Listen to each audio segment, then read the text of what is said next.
ಬಂಟ್ವಾಳ ತಾಲೂಕು ಹಿಂದೂ ಸಂಗಮ ಆಯೋಜನಾ ಸಮಿತಿ ವತಿಯಿಂದ ಚೆನ್ನೈ ತೋಡಿ ಮಂಡಲದ ಆಲದ ಪದವಿನ ಶ್ರೀನಿವಾಸ ನಗರದಲ್ಲಿ ಹಿಂದೂ ಸಂಗಮ ಕಾರ್ಯಕ್ರಮ ನಡೆಯಿತು.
ಮೂಜಿ ವಿಚಾರಗಳು ನಾನು ಬತ್ತಿನ ಕೊಡ್ಲೇನೆ ತುಯ್ಯೇನೆ ಭಾರಿ ಪ್ರಾಮುಖ್ಯದ ವಿಚಾರದಾದಂದು ಕೆಂಡ ಇಂದಿನ ಮಕ್ಕಳೇ ಮುಂದಿನ ಪ್ರಜೆಗಳು ಪಂಪುನಂಚತ್ತನ ಪಾತಿರಣಿಗಳಿಗೆ ಮಾತಿರಗಳ ಗೊತ್ತಿತ್ತಿನ ಸತ್ಯವು ಅವೆಂದಲೇನೆ ಪಿರಪ ಪಾತಿರಡು ಒಂದು ಇಜ್ಜಿಯಾನೆ ಅಂಡ್ ಆ ಜೋಕ್ಲೆ ಗೊಂಜಾತ ರೀತಿದ ಹಿಂದೂ ಧರ್ಮದ ಆಚಾರ ವಿಚಾರ ಪದ್ಧತಿ ಗುರುಕುಲ ಮಾದರಿಯ ಶಿಕ್ಷಣದ ವ್ಯವಸ್ಥೆ ಗುರುಕುಲಕ್ಕೆ ನಮಸ್ಕಾರ ಮಲ್ಪುನಂಚತ್ತನ ಪದ್ಧತಿ ಐತ ಜೊತೆಟೆ ಒಂಜಾತ ಜೋಕ್ಲಿಗೆ ದೇಶಭಕ್ತಿ ಮೂಡಿಸೋನಂಚತ್ತನ ಹಿರಿಯರನ್ನು ಗೌರವಿಸೋನಂಚತ್ತನ ಆ ಬಾಲ ಸಂಸಾರ ಕೇಂದ್ರಗಳದಾದ ಉಂಡ ಆ ಜೋಕುಲ್ ಕೊರ್ನೆಂಚತ್ತನ ಕಾರ್ಯಕ್ರಮ ಚೆನ್ನೈ ತೋಡಿನ ಅವು ಚಿನ್ನತ್ತೋಡಿ ಎಂದು ಬಲ್ತನೆ ಎಂದು ಪಣಿಯರೆ ಭಾರಿ ಸಂತೋಷ ಪಡೆಯುತ್ತೇನೆ.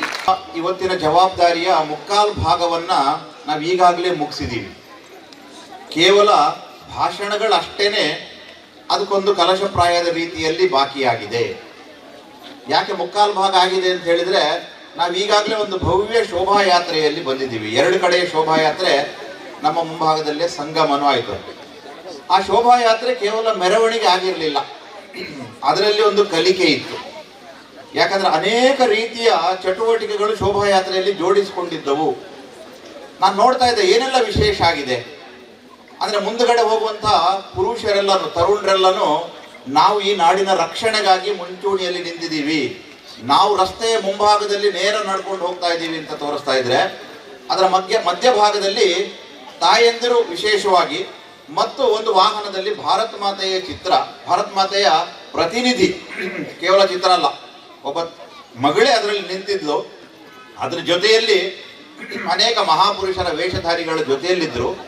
ಅಲ್ಲಿ ಹೇಳ್ತಾ ಇದ್ದಂಥ ಹಾಡುಗಳೆಲ್ಲವೂ ಈ ಹಾಡುಗಳೇ ಇದ್ದು, ಹಿಂದುತ್ವದ ಜಯ ಘೋಷ ಅಥವಾ ಸೇವೆ ಎಂಬ ಯಜ್ಞದಲ್ಲಿ ಭಾರತ ಸೇವಾ ದೃಷ್ಟಿಯಿಂದ ಹೇಗೆ ಬೆಳಿಬೇಕನ್ನುವಂಥ ಹಾಡುಗಳನ್ನ ಅಲ್ಲಿ ಹೇಳ್ತಾ ಅವ್ರು ಅನೇಕ ಸಣ್ಣ ಸಣ್ಣ ಫಲಕಗಳನ್ನ ಕೈಯಲ್ಲಿ ಇಟ್ಕೊಂಡಿದ್ರು. ಅದರಲ್ಲಿ ದೇಶ ಸೇವೆ ಅಂದ್ರೆ ಈಶ ಸೇವೆನೆ, ಸಮಾಜಕ್ಕಾಗಿ ನಾವೇನು ಮಾಡಬೇಕು ಅನ್ನೋ ಅನೇಕ ಘೋಷಣೆಗಳು ಆ ಫಲಕಗಳು ಇಟ್ಕೊಂಡು ಅದೊಂದು ರೀತಿಯಲ್ಲಿ ಕಲಿಕೆ ಆಗಿತ್ತು.